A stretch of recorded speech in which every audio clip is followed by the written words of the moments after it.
Hello guys, அஸ்லாம் வலைக்கம். Last Friday வந்துட்டு ஃபேமிலியோட ஜெபல் சாம்ஸ் பிளான் பண்ணியிருந்தோம். அங்கே தான் போயிருந்தோம். மார்னிங் ஒரு 11 o'clock மாதிரி வீட்டிலேருந்து கிளம்பியிருந்தோம். அங்கே ஃபுட் ஒன்றும் இருக்காது, கேஃப் ஒன்றும் இருக்காதுன்னு சொல்லிட்டு நாங்கள் வந்துட்டு வீட்டிலேருந்தே வந்துட்டு எல்லா ஃபுட்டு ரெடி பண்ணி கொண்டு போயிருந்தோம். போகிற வழியிலே வந்துட்டு ஒரு பள்ளியில் போய் தொழுதுட்டு அப்படியே ஜெபல் சாம்ஸ் போயிருந்தோம். அங்கே போனதுமே வந்துட்டு ஒரு 2 o'clock மேலே ஆகிடுச்சு. சரி, அப்படியே போய் சாப்பிட்டுட்டு அங்கே மலையில் போய் எல்லாத்தையும் பார்த்துட்டு இருந்தோம்.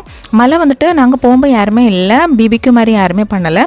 அங்கே வந்துட்டு கொஞ்சம் ஃபாரினர்ஸ் மட்டும் இருந்துட்டு இருந்தாங்க, டூரிஸ்ட் மாதிரி. நாங்களும் கொஞ்சம் அங்கே போய் சுற்றி பார்த்துட்டு கொஞ்சம் வியூஸ் எல்லாம் இருந்துச்சு, அதெல்லாம் பார்த்துட்டு இருந்தோம். மலையெல்லாம் செம்மையாக இருந்துச்சு, ரொம்ப ஆழம் கூட. எட்ஜஸ்ட்லாம் போய் நிற்க ரொம்ப பயமாக இருந்துச்சு. இங்கே சீனரி வந்துட்டு மார்னிங்கும் நைட்டும் தான். நாங்கள் வந்துட்டு இடப்பட்ட நேரத்தில் போனனால யாருமே இல்லையா இருக்கும். நாங்கள் வரப்போம் மேலே யாரும்பளே வந்துட்டு நிறைய பேர் கீழே வந்துட்டு இருந்தாங்க. அப்போ தான் தோணுச்சு ஒரு வேளை நைட்டு வந்திருக்கலாமோ அப்படின்னு. நாங்கள் வந்துட்டு போக போக போக அதுக்கப்புறம் வந்துட்டு ஒரு ஈவினிங் டைம்லலாம் கொஞ்சம் சில் கிளைமேட்டாக தான் இருந்துச்சு. வானம்லாம் பார்க்க சூப்பராக இருந்துச்சு. அப்படியே நாங்கள் அந்த ஈவினிங் கொஞ்ச நேரம் நின்று சன்செட் எல்லாம் பார்த்துட்டு வீட்டுக்கு கிளம்பியாச்சு. நாங்கள் வீட்டு போகும்போது நிறைய பேர் ரிட்டர்ன் வந்துட்டு இருந்தாங்க. அப்போ தான் தோணுச்சு